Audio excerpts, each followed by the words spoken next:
You know how it feels when you're around a guitar that has so much mojo? It's like radioactive.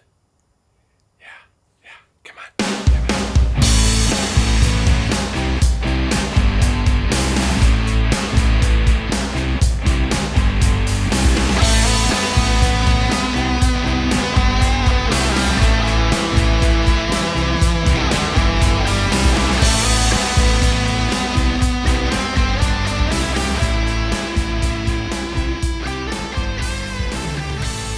All right, you guys, here's a little backstory.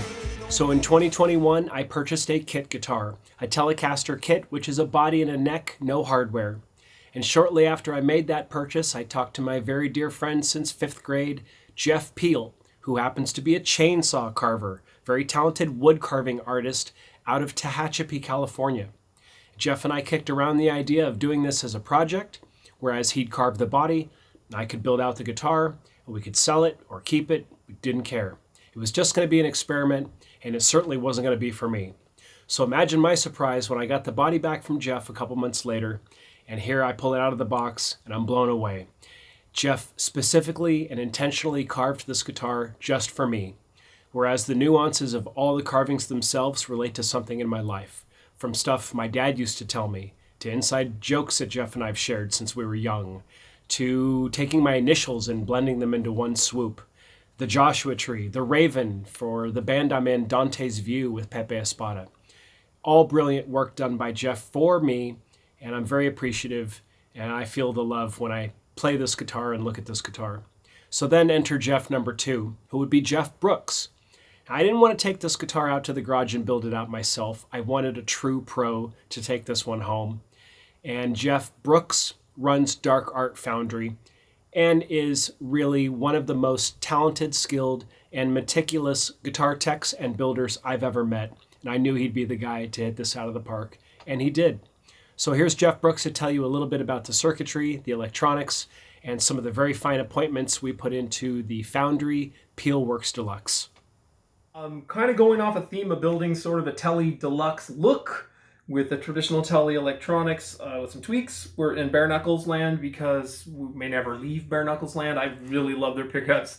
I've got some, I have a lot of pickups and a lot of guitars, but Bare Knuckles is so consistent, and when they say in their build-up the pickup's going to do this, it does it, and it does it in spades. So I'm really a big fan of their stuff, and this is my first go with Tele stuff from them. Super awesome. We did all the standard stuff we want, a bone nut, gigantic frets. It's got a modern radius. This one's 12 inches. It's a one-piece maple neck, no stripe. It's got a heel truss rod.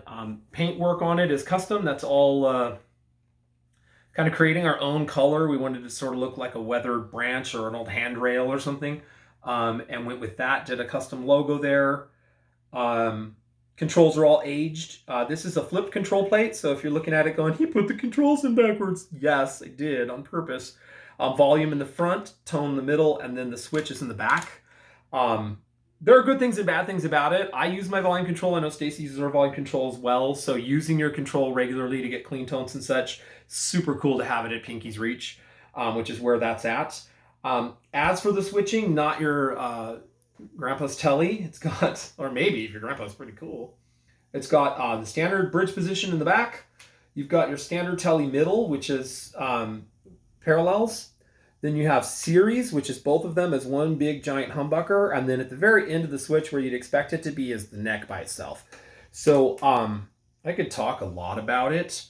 You probably should hear it a little bit. This is the bridge pickup. We're in my Bogner 100 watt, which is way too loud for this room and barely on so that we don't die while filming. It's just got a really...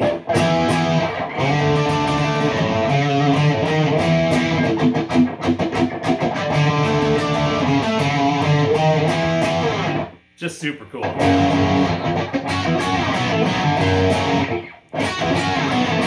Just got all those Zep1 tones in it. Here's the middle.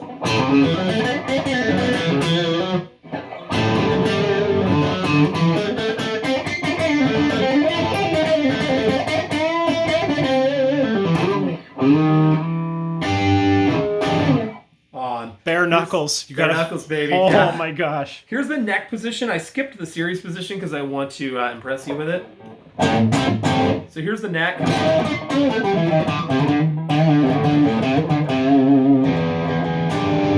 got some really stratty kind of Hendrixy things happening there.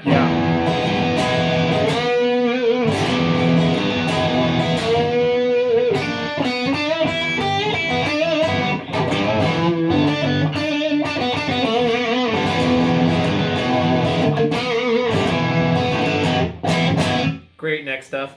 So here's that series, and it's just again, bridge by itself.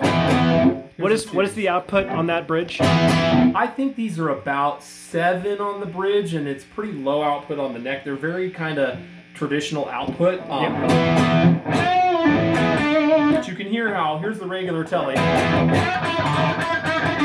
bridge, and then when we get into that series where they're acting like a humbucker. I mean, it's humbuckery. Yeah, it's oh my gosh. So just a lot of vintage cues. It's a 3-saddle compensated bridge. I love to talk about this when we talk about Teles because there's all kinds of debate about what the best Tele bridge is. Yeah. Really, the best Tele bridge is the first Tele bridge. And compensated is next best thing because you do really get. I mean, this is actually intonated. It really is. Yeah. I can get most of my Teles with barrel saddles are pretty much intonated as well. They're real close. Yeah. Sonically so. I don't have perfect pitch. I can't hear the difference. My tuner can barely hear the difference. But with this, you're really dead on. The 3-saddle thing, there's just a resonance and there's crosstalk that happens with harmonics and other things inside the guitar that don't happen when there's 6 pot metal or steel saddles. It's not the same sound. Yeah. For my money, Telecaster is an ashtray with brass. I mean, that's... And this, if you roll it back...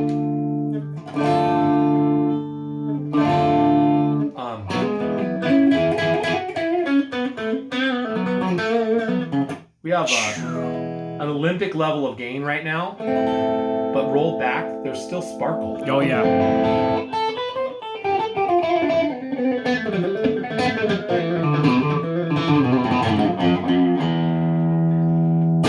Wow.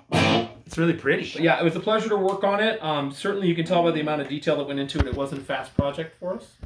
But labor of love, lots of really neat little things about it, and just cannot wait to see it hit stages and roads and get dirty and dinged and turn into a real instrument. Absolutely. This is a really personal instrument for me, so I can't tell you how much I appreciate your devotion, your meticulous nature.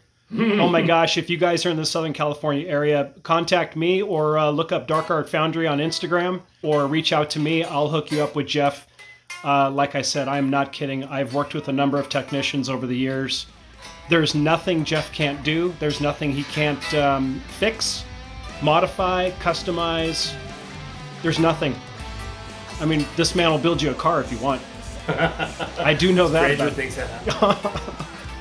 Thank you so much, my friend. This is glad to do it. really, really awesome.